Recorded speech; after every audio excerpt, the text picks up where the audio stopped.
You're listening to Parasearch Radio, news, views and reviews from the world of the paranormal from across the UK and beyond.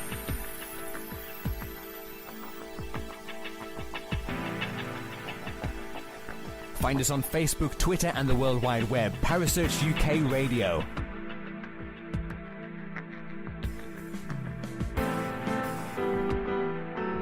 Parasearch Radio, broadcasting to the UK and beyond.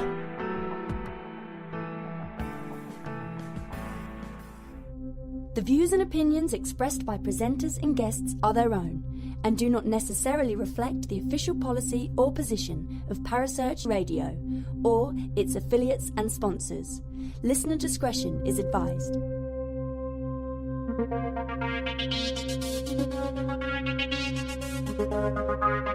You're listening to The Spectral Zone with host CHATROOM.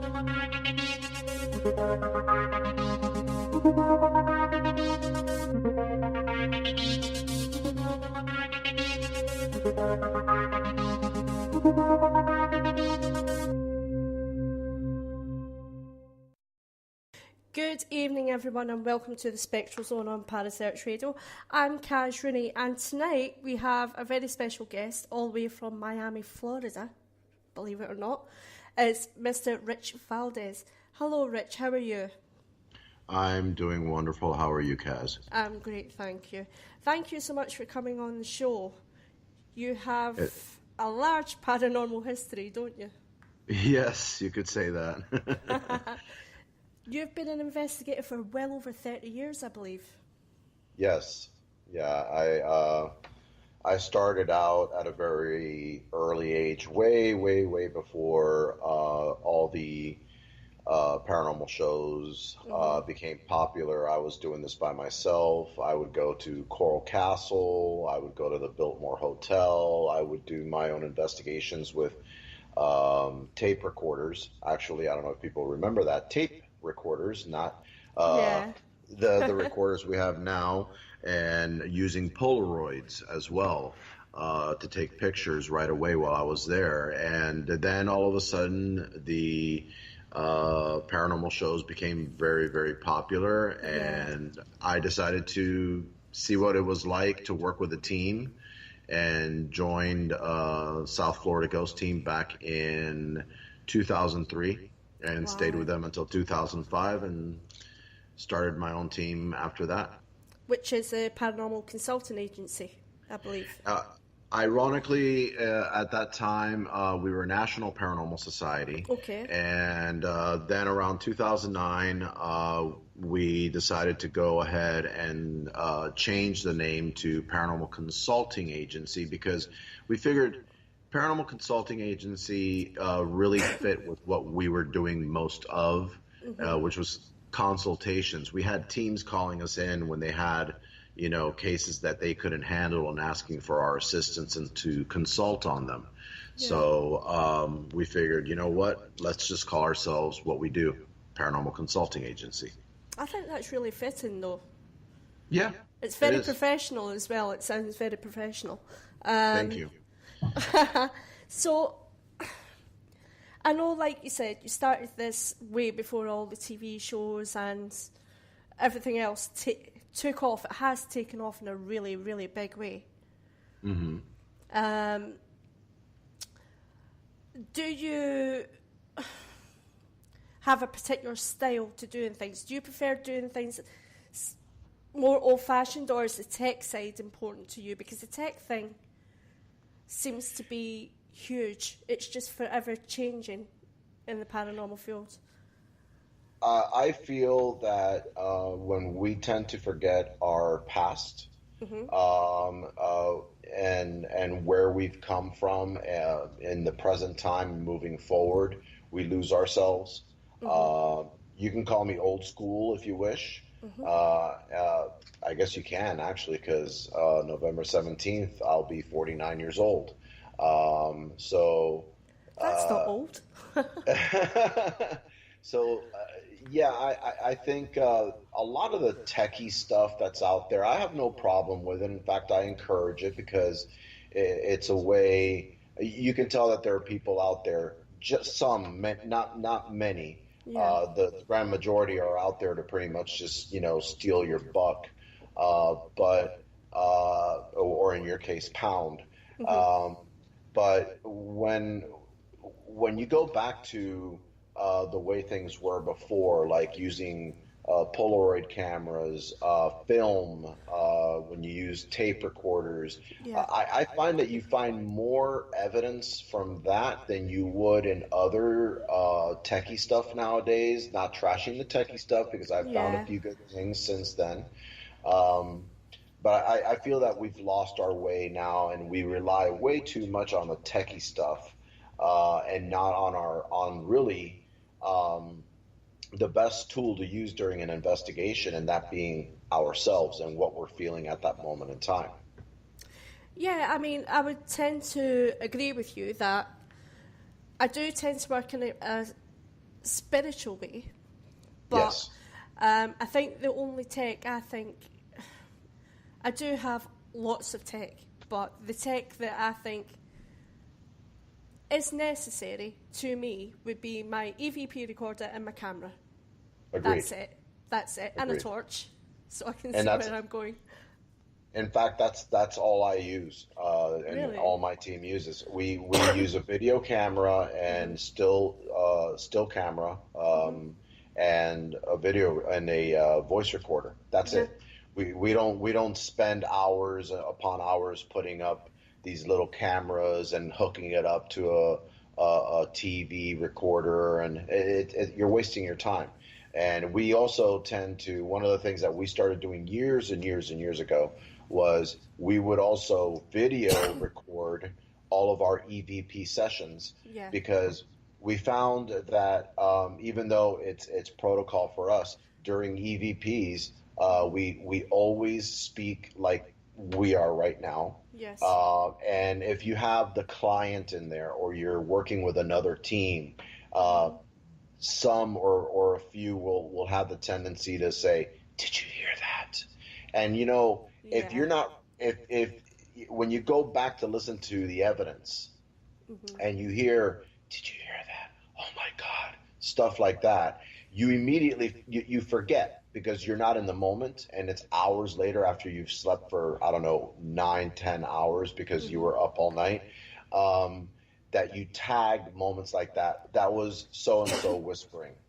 Yeah. That was the air conditioning turning on. We tag everything Yeah. when we're doing that on video and also on audio. Yeah, it's important to do that, I think, because, like you said, you can be going through it, and if it hasn't been mentioned, then you could mistake it for something else. Exactly. That has happened before. Um, do you have a favourite experiment, if you like, that you like to do when you're investigating, Rich? Um, I love trigger situations, especially if I usually already know the history going in. I have never promoted myself as being a psychic or medium. Of course, psychics tell the future. Yeah. Mediums are the ones that can see the spirits. But if I already know the history, and I know that it was potentially an individual that died tragically at a location, Yeah. I'll set up. I will try to set up the room the way it looked, or and I will never do this though because I consider it provocation instead of encouraging a spirit to come through. If Yeah. they, let's say, shot themselves or hung themselves, you will never find me putting a gun or a noose anywhere near the area. No. I and another rule that I actually follow, and I've learned over the years, oftentimes, I've noticed a lot of teams say, "How did you die? Are you still suffering? Does that gun wound hurt?" Or stuff like that in commercial Yeah. locations. And you Yeah. know what? Often, what I've discovered is something very negative, not a negative entity, but the spirit itself that may have died that way will come through, and they're not even aware they're dead. And you're here telling them they're dead, and Wow. you're in their location. So I stray away from asking those type of questions because I'll ask them just to get an idea as to where their mindset is.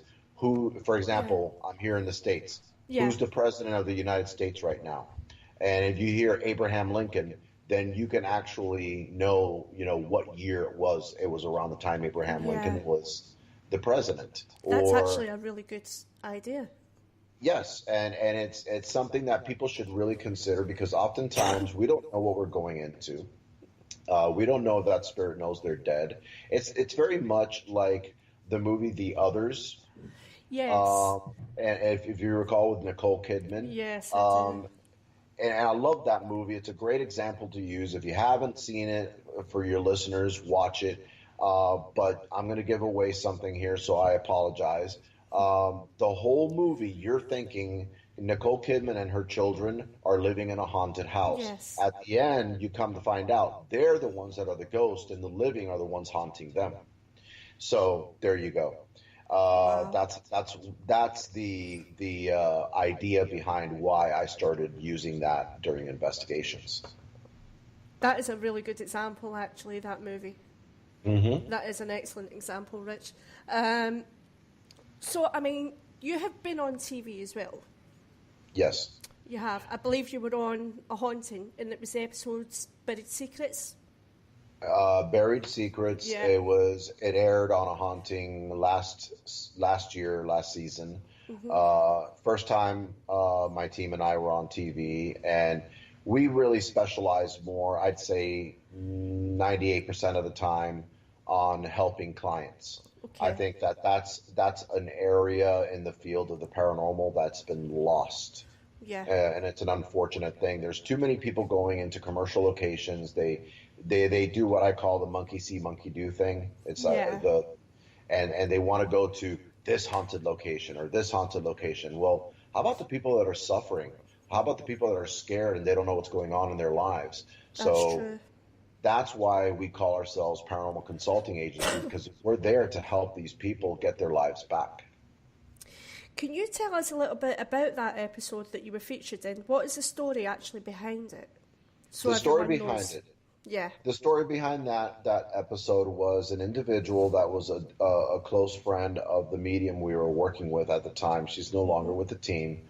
And he had reached out to a mutual friend of ours and said, look, I got some strange stuff going on in my house, and I don't know who to turn to, and I'm trusting this in you, and what do you think it is? And he said, you know what? I happen to know a team. And he called us in. I had the medium stand outside while I interviewed, and my case manager and I interviewed this person. And once we had all the information down, I let the medium come in and see what she gathered. Okay. As a result, she got, I'd say, 79% of what was going on there. Wow. And that's a pretty high rating in my opinion. Oh, yeah. And before you knew it, we had a case. And what he had is what is commonly it was kind of like a dual thing. What he had going on was a curse because he had unearthed something that was meant to be a binding curse for his uncle, which initially ended up dying. He was shot to death, and his ex-girlfriend, or I should say mistress, had put it under a potted plant. And when he disturbed that and he picked it up, that curse came onto him. And I believe over the years he also developed an attachment as well, a very negative, inhuman attachment. So what later on came into the picture was Angel Garcia, who's one of the founders of my team too, had to basically come in. He's a medium, psychic medium, very good, and also an occult specialist. And we went ahead and had to recreate the very same thing that he had found, this client had found during childhood, bind it, break it, and throw it into the ocean. And his life has been, you know, peachy keen ever since, and he hasn't had any more problems. And that in itself is the most important thing, that we were able to help get his life back. Wow, that's amazing. That is amazing. That actually brings me on to Rich. You're also co-director for Bishop James Long's team, Paranormal Clergy, and you're one of only 3 demonologists that represent his church. Yes. The demonology side of things. Yes, that's a different field altogether. That's theological. Yeah. A little bit more on the background. I mean, I have been, for some reason, I've always had an inclination for anything to do with angels, demons, evil spirits of the air, the occult, and whatnot. And I've studied since, I think, the early age of 16. I've always read books. And I started my training at a very early age, 18 years of age, by Pastor Frank Marzullo, may he rest in peace. Yeah. And he was training me up until I was 20, what to look for. Unfortunately, he died around the time I was 20 years of age, so I wasn't able to continue my studies with a mentor. But I continued over the years studying on my own. And then 2010, Bishop Long reached out to me. And so we fast forward from the late 80s to 2010, and he said, Rich, I don't know why, but I've been praying about this. I kind of feel that the Lord wants you to go into demonology, and I don't know why. I keep getting this message, and I feel that you need to come work for the paranormal clergy, and also I want to do training with you. I want to mentor you as a demonologist. I wasn't looking for this. Wow. He reached out to me, and sure enough, this is synchronicity with either the universe, God, whatever you want to call it. For 5 years, I went through extensive training with Bishop Long. And one day he surprised me. In 2015, he sent me a certification of my completion of mentorship to be a demonologist, and that I was recognized by Bishop James Long in the United States Old Catholic Church as a demonologist. And I was like, wow, I actually have the certification framed and hanging on my wall ever since then. And I'm just, it's a calling. It's not something that everyone should do. And let me just say this real quick. There's a lot of people out there that watch these shows and they think that they can be a demonologist. This is what I was going to ask you, yes, because there's a lot of it, isn't there? Yeah, the shows are giving off this, I guess, this mirage that you can, if you have an interest in demonology. Yeah. Because I've met a lot of people that have their interest in demonology, and they say, wow, this is really cool, because they've watched the show Supernatural, or they've watched a lot of the movie The Exorcist and all the other movies that came afterwards, and they think they can do this. Well, demonology does not involve being in clergy. I'm not clergy. Yeah. If anything, I assist clergy. I am not authorized by the church to ever conduct an exorcism, and that's one of the misconceptions that a lot of people have out there. Number 2, which should be number 1. This is not something that you just one day wake up and say, you know, golly gee, I think I want to be a demonologist, and then start studying and then become a demonologist. No, that's not how this works. This is a calling. And my story is vast when it comes to all the things that happened in my life that pointed me in the direction. I always call it the Jonah and the whale effect, where I just kept denying it and saying, no, this can't be. And I kept not running, but walking away from situations that were potentially demonic, until one day, Bishop Long, being the whale, got me vomited me onto the beach, and he said, "This is where you're supposed to be. This is what you're supposed to do. Go for it." And I was like, "Okay, it's time to stop running away from my destiny. It's a calling. It's not something that you just pick and choose to do. Anyone can pick and choose to be a paranormal investigator if that's what your inclination is. But I believe this is something that you're destined to do, a calling." And respectfully, I respect the church and their wishes. And when they call me in to check out a case, I have to follow protocol according to the church, report back to them, and then they either take over or they tell me to leave it alone. Wow. Do you find that work scary? I know you've done extensive training and, like you said, this has been your calling, but do you ever get, if they come to you with a case and say, "Can you please go and check this for us?" Yes. Do you ever feel scared walking into that situation of what you're going to find? No. No. No. I think that's what sets the real ones from the not real demonologists. I actually don't look forward to it. I'm not afraid of it. One of the things that I don't know, this has always been something natural for me, I've never really feared demons. I respect what they can do. I'd be a fool to say that if I were to walk into a cage with a lion, a ravenous lion, I know full well that at any moment that lion can turn on me and kill me and devour me.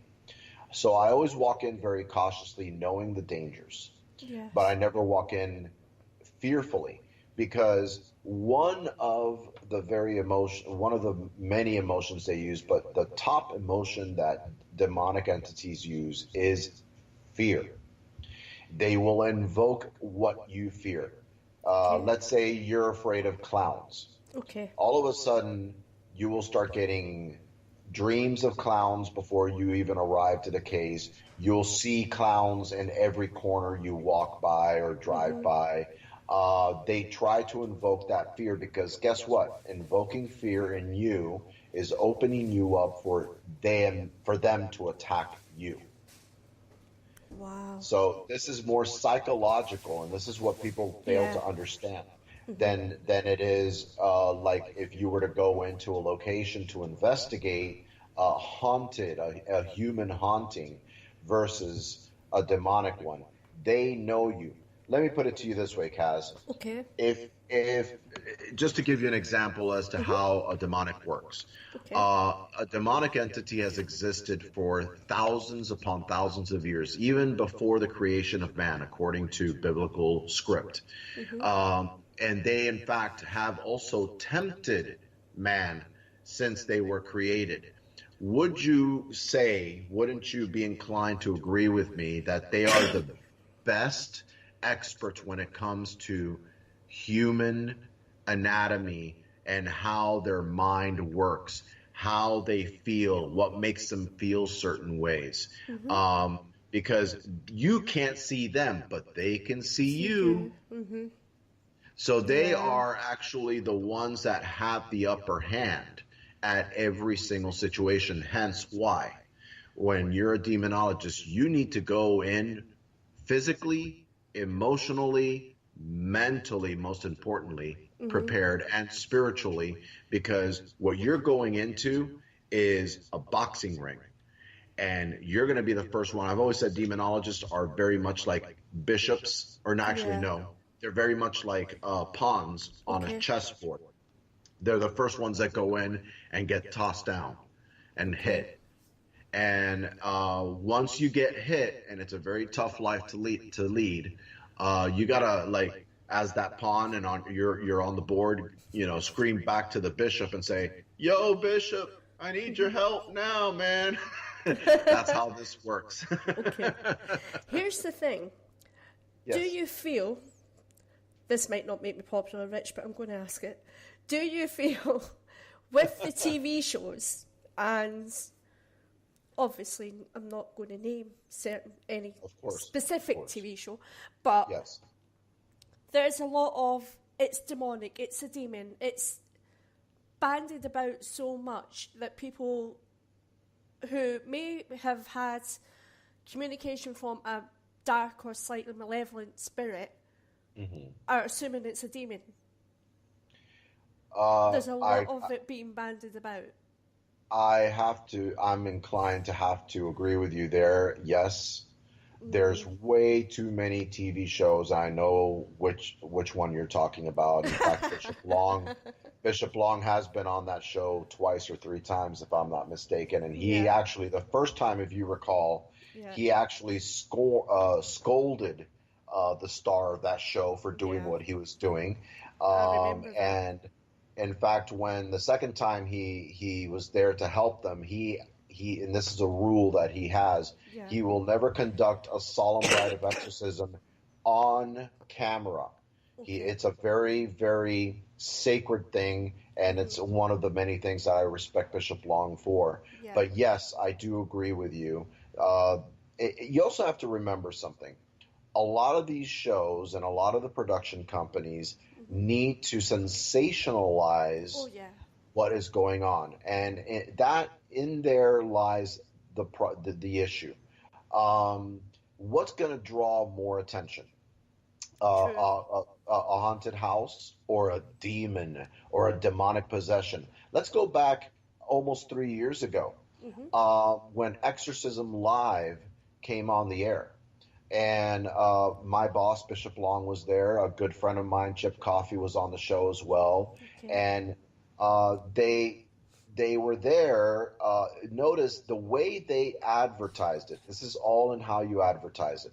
For months, they kept saying Exorcism Live. And they gave the impression, never saying, but they gave the impression that there was going to be an exorcism of a person.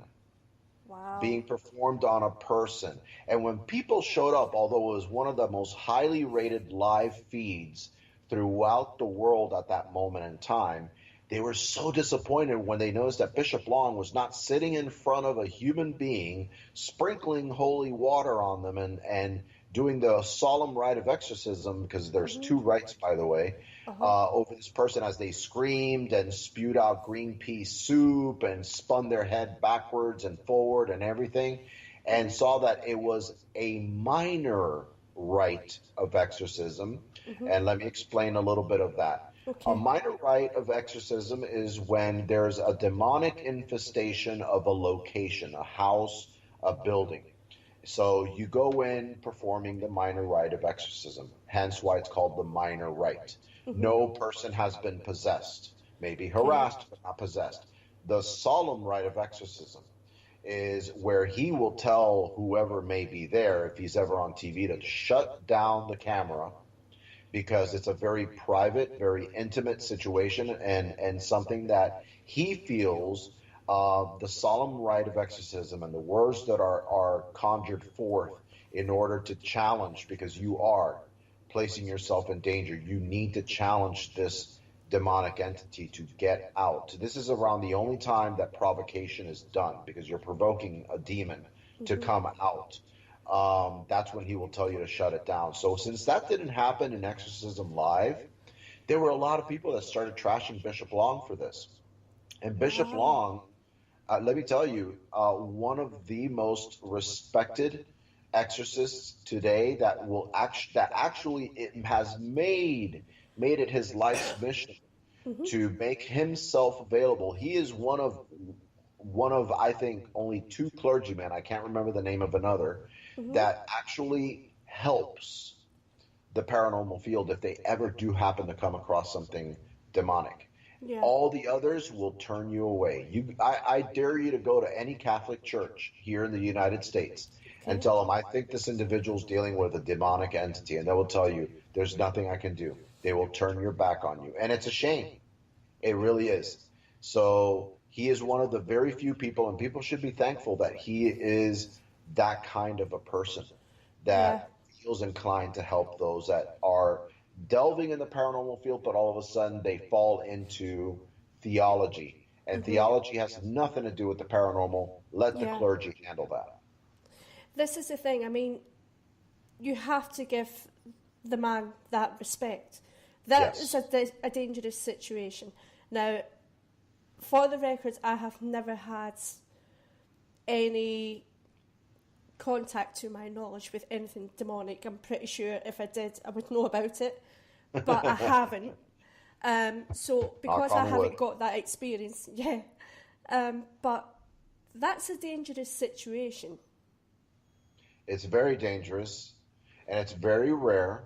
I've always said this: the chances of a paranormal team or individual or any people, period, coming across something demonic in their lifetime is the equivalency of winning the lottery 4 times in 1 month. And last time I checked, that's impossible.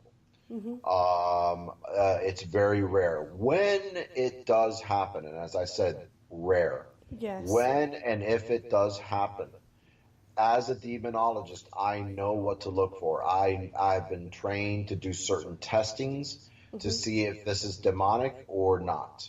And believe it or not, I've come away more times proving that it's not demonic, and then I have proving that it is, because it's that rare. It's the equivalency of seeing a rare species of animal that is very seldom seen in National Geographic, and then all of a sudden it's seen for a split second. It's kind of like Bigfoot. You know, think of it as Bigfoot. Yeah. You get glimpses of Bigfoot, and then all of a sudden it's gone. That's how rare it is. Now, if someone came to you, say someone in the paranormal field, maybe somebody who had just started, had been working for a couple of years, but was starting to progress a bit, they come to you, or even somebody in the street, and say to you, so what is the difference between a dark malevolent spirit and a demon? What's that difference? Okay, not giving away too much, but a human spirit will show some type of intelligence. You'll have the usual things being moved around. And you see, this is where it gets kind of like, murky, because a lot of the things are pretty much the same when it comes to inhuman and human. But it's a constant nuisance or something. It could also be a human spirit that in life, so in death, was a very dark individual, and they will mess with you. A lot of times people immediately go to the mode of, oh, it must be demonic, because it's what they fear, so they immediately make something human demonic. But when it's demonic, it starts off very subtly. You'll hear scratchings on the wall. You'll have sleep disturbances to where it's usually around the same time. And don't start believing it's always at 3 a.m. because it's the witching hour. It could be at any time. It could be 1, 2, 3, 4, 5 in the morning, or maybe in the afternoon if you work the graveyard shift. Then before you know it, you'll start hearing audible voices. You'll start thinking you're losing your mind, and this is what it wants you to feel. You'll feel that you need to keep this to yourself. Your behavior starts changing. It could be due to lack of sleep. It could be due to the fact that you fear that your family, your friends won't believe you. But it starts changing drastically. You become very belligerent with people. Then that's the infestation stage. The oppression stage is when you have literally gotten to the point where this spirit is around you 24/7. You not only has your personality changed, you start doing things that are out of character for you. Saying things. Some people may start all of a sudden developing psychic abilities they never had before. To know things that will happen before they happen. They will also know things about people that have been secrets for years, and all of a sudden just blur it out. How did they know that? What, all of a sudden they're a psychic when they never were before? That's one of the many things that happens. Then the oppression leads to possession. And as I said, possession, that is when you have to go through the protocols of calling in, first and foremost, and I know this is tedious, so bear with me. No, it's fine. You have to call a psychologist in, because a psychologist is going to verify whether this is a psychological issue going on with this person, a mental break in their psyche, or if they are, sound as a bound and clean and clear to go, there's no mental illness involved.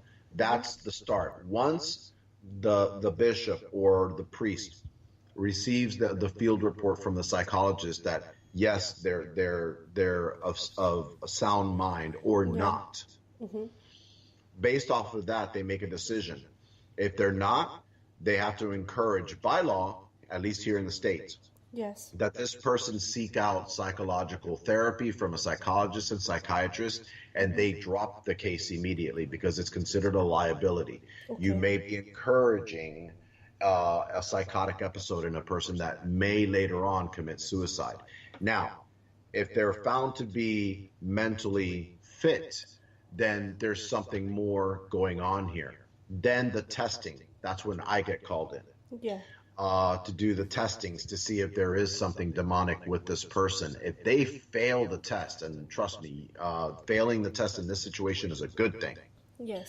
To where they've shown me that there's nothing demonic going on here, I'll report that in a field report to the bishop, and he knows how to go about this by just letting the case go and giving it off to a paranormal investigator. If they do pass the test, and you see, this is where up is down and down is up. If they do pass the test, in the sense that they hit on every piston and showed me that there is something there that should not be there, I have to report that to clergy. And then clergy has to go through the protocol of having waivers and liability forms filled out before they even as much step foot in there to actually do the solemn rite of exorcism. Because many cases, one of which is very famous, and there was a movie made of it, is the exorcism of Emily Rose, although that was not her real name. For your listeners who may or may not know, she was German. She was not in the United States. She was not an American.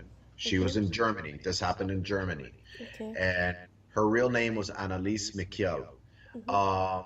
And they hid her name on purpose because people were visiting her gravesite, and they started actually destroying the gravesite. How disrespectful! That is so disrespectful. So they had to move her body and give it a different name altogether. Long story short, that in itself is reason for why the church approaches exorcisms very carefully, because there were arrests made. There was a case brought against the bishop, the priests that were involved, because instead of feeding her, she died weighing 69 pounds. Wow. She refused to eat. She would only eat bugs. She would only eat her feces. She would only drink her urine. It was abusive what these demons were doing to her. But what they should have done is given her IV fluids. They should have given her a feeding tube. They should have made sure that her vitals were fine. But they kept on with the exorcism, that they forgot about her physical body and her health, and she expired because of this. So she's become somewhat of the inspiration behind why the church is very, very hesitant and very careful when it comes to claims of possession. Can understand that. Yeah. I mean, and that just highlights, of course, how dangerous that is. Yes. That whole situation, how dangerous that is. I mean, it's cost that woman her life. That is so disrespectful that they were... And unfortunately, it happens more often than people would like to admit. And there's a lot of people as we were talking about before, on TV that proclaim to be demonologists and they can conduct exorcisms. I laugh the moment I see that, because you know what? No, you can't. And no, you should not. And I always state, the moment you see anyone on TV and they say, I'm a demonologist and I'm going to conduct an exorcism, turn it off. Because right there, you just found yourself a fake. If I'm ever on TV and you see me conducting an exorcism, Yeah. then you should call me, Kaz, and say, Rich, you told me during the interview, Yeah. and remind me, okay? But I'll never do it, trust me. Because you have respect. And not only do I have respect, but I'm not authorized by the United States Old Catholic Church nor trained to do any form of exorcism. I have been trained to assist during an exorcism, which thank God, knock on wood again, I have yet to do so with Bishop Long, because this is not something you look forward to. This is the last thing you want to happen. So you always look, you always hope that when you do get a case that it's nothing like that at all. If someone was just starting out in this field, Rich, starting in the paranormal field, what advice would you give to them? The advice that I would give them is go old school. Start reading up on books with authored by Hans Holzers. Start reading books by Ed and Lorraine Warren. Books that have been written by John Zaffis. These are just a few off the top of my head that I would recommend. And do your research into ESP, extrasensory perception.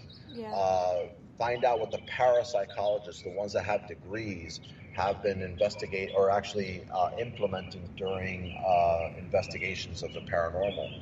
And see if you can actually bring that out on the field and recreate. Be mentored by someone that's been doing investigating the paranormal for at least 10 years, and be willing to submit to mentorship, because don't let your mentor be the boob tube, the television.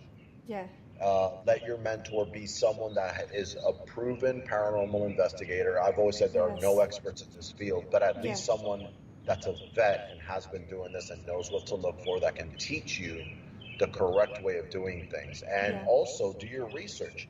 You may find out that they do things in a way that you're not in compliance with or agree with. Well, guess what? That's when you go ahead and say, let me keep looking. It's kind of like buying a car. You don't want to buy a lemon. Okay. That's very sound advice, actually.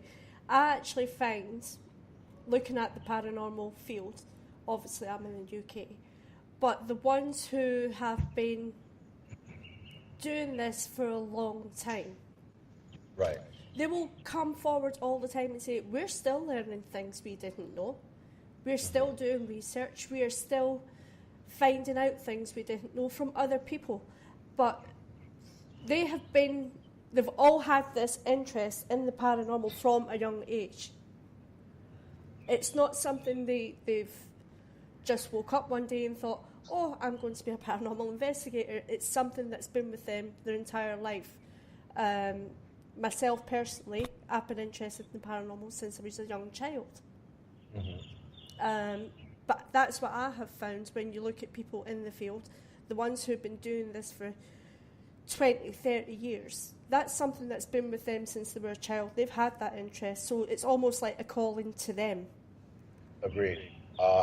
Real quick, I'll go through it real fast. My interest was always in the paranormal field. I used to watch a show that maybe a lot of your listeners may not remember, called In Search Of. It was hosted by the late Leonard Nimoy. Those of you that are Trekkies would know him better as Spock. And I used to watch that show as a kid growing up, and then I had my first paranormal experience when I was 16 years old. I thought I was having a very vivid, lucid dream, in where all of a sudden I saw myself getting out of my aunt's bed. My aunt, by the way, has had Down syndrome. She's passed away since.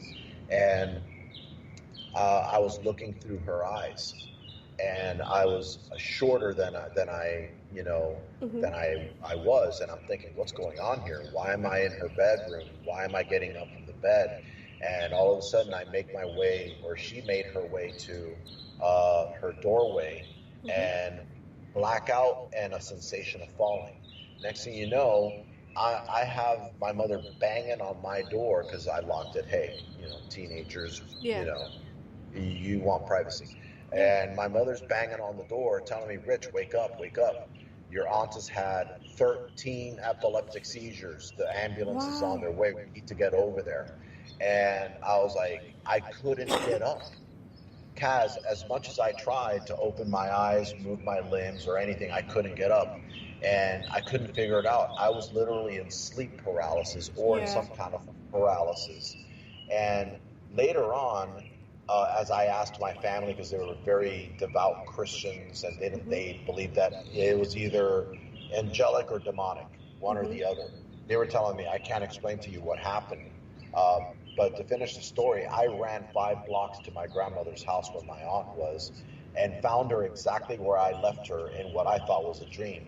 And later on, come to find out, reading books in the library at the early age of 16, that what I had experienced is called OBE, out-of-body experience. Yeah. And then that's when my paranormal life really got started. And I was super interested in it. So there you go. There's my story in a nutshell. Wow. Yeah. That must have been quite scary, though. It was. It really was, because here I'm being told that this is demonic, and next thing you know, I'm reading books that are telling me this is OBE. It was, I was like, it must be OBE because they don't have any answers for me, my family. They're telling me this is demonic. This isn't demonic. This is something spiritual. This is something that, for some strange reason, I connected with my aunt that morning. Yeah. And I went to her and I experienced what she experienced, and I was a believer from that point forward. Wow. Now, you obviously having your own team. What things have you got lined up this year? What things do you think you'll be working on this year? Anything special coming up? When it comes to my team, we always have a lot of projects and a lot of cases that come to us. I've already consulted on 3 this past week alone, by phone. Some out of state, some within state, and one case that we need to set up. But when it comes to anything that our team has coming up special, nothing really. Just doing our everyday thing. One thing that I'm also involved with as well, I'm co-founder of Wayward Souls Promotions, and we dedicate ourselves to promoting other paranormal teams, individuals, podcasts. Wow. We promote a lot of events and conventions as well, and these individuals that are going to be featured in these conventions, we promote that as well. Of course, it's a business, and occasionally we have events that we hold ourselves. We have one coming up next year, February 23rd, in Hales Bar Dam. Bishop Long will be there. David and Jamie Childers, who have been seen in Ghost Adventures as well, and Greg Becken will be guest investigators. So just putting that out there too. And then in March 23rd, you see a little, pattern here. 23rd. March 23rd in Asylum 49 in Utah. We are going to have another investigation. It's called Asylum 49 Lockdown. And that in itself is showing a lot of interest in people. They're going to want to go there too. So Wayward Souls is always moving and hustling and bustling. So, and we have a project also. My team and I have a project that we're going to start working on webisodes of YouTube very soon and releasing a lot of our cases, with, of course, disguising the face of the client. Well, I mean, you kept very busy, aren't you, by the sounds of it? True. Very busy. It's a fine line you walk when you go showing any kind of evidence that, hey, this is a client of ours. Even though they've given us permission to do so out of respect to them, regardless, we still always disguise their face. I can understand that, though. Yeah. Because you don't know how people are going to react to it.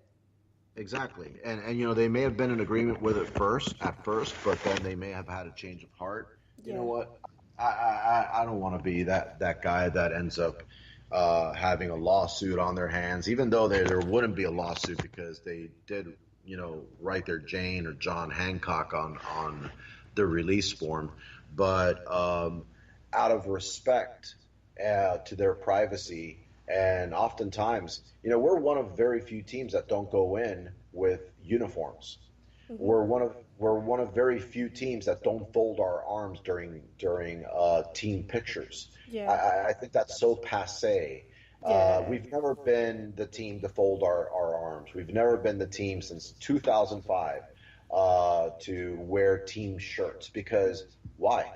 If you're going to an individual's home that's having paranormal activity going on in their home, Yeah. and you're bringing in all these equipment, do you want the neighbors saying, who are these guys and what does it say on their shirt? No, we go in wearing our civvies, looking like everyday people, and we make it very, very, um, Low key. uh, yeah, low key, because then you're going to have neighbors knocking on your door after we leave saying, who were they? Why were they here? And why did it say Paranormal Consulting Agency on their shirt? You will never find that with us. I It's can called understand that.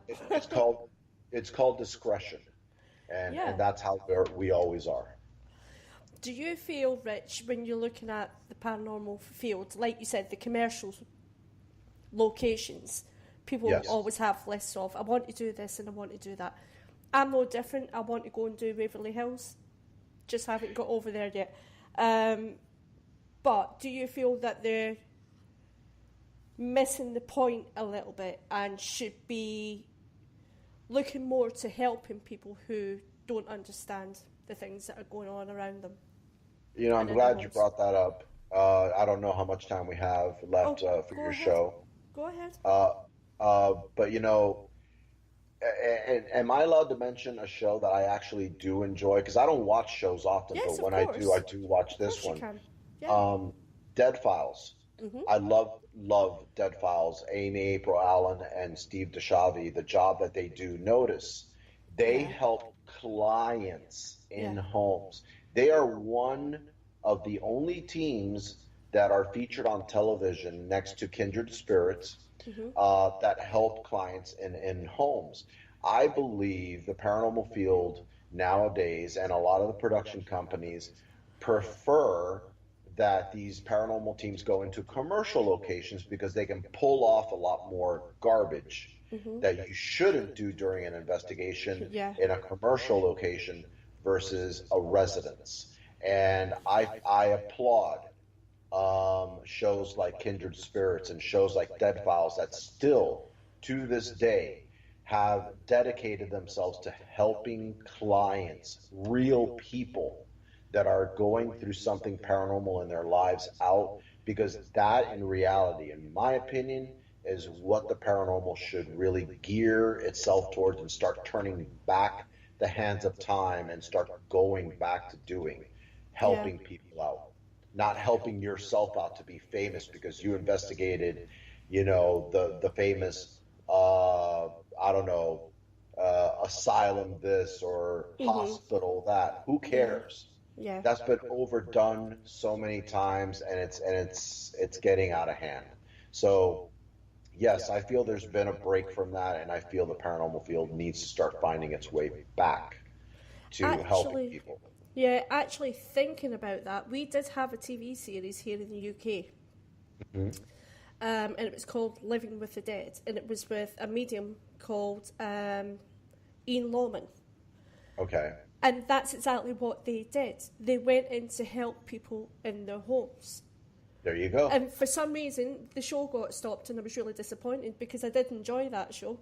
Um, but I thought, well, see, he's just showing ordinary families and the things that are going on. And he was There's explaining things to them as well to help them understand. But he literally did, they worked really hard to clear whatever was going on in the family's home. that is the disconnect that Yeah. has transpired with another show I won't mention and many others after that, where they've broken away from helping clients, and people are now looking for the roller coaster ride of going into a commercial location and getting scared. And then they want to know, can we go into the same commercial location and get scared? The paranormal field has changed and evolved over a decade. It's to the point now that people don't want to bother with individuals that are going through very scary situations with the paranormal field.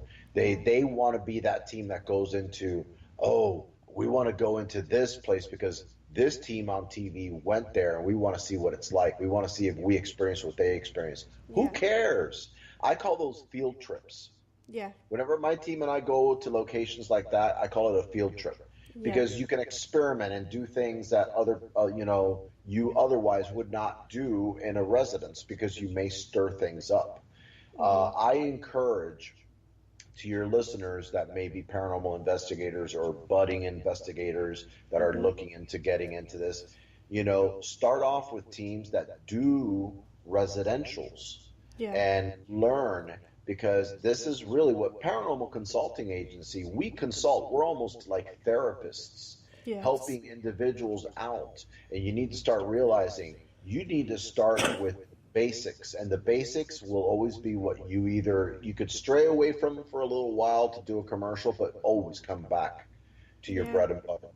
That's all I have to say when it comes to that. But yeah, I agree with you 100%. I agree with what you've said there, I really do. So you've got these things coming up next year. Yes. If people want to follow your work, where can they find you? Do you have a website, a group page? Yeah. We have, oh, wow. Where do I start? www.Paranormal Consulting Agency. It's under construction right now, but we still have a few things up. There's a few changes being made. I also have the Paranormal Clergy, where I'm co-director with Bishop Long, for Bishop Long's team, and also co-directing with Kat Lang. Anything that may be considered to be demonic, they can contact us there at paranormalclergy.com.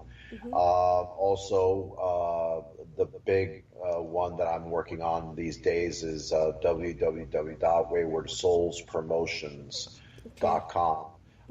Go to the events page and look for us there for whatever event we may be having. And you can also find us on Facebook for Wayward Souls Promotions as well. Yes. Just look it up and like our page and follow us. And if y'all happen to be from the UK and are interested in going into one of the locations that we're going to be featuring, by all means, buy a ticket and join us. We'll make you feel like family, and we'll be happy to have you all there.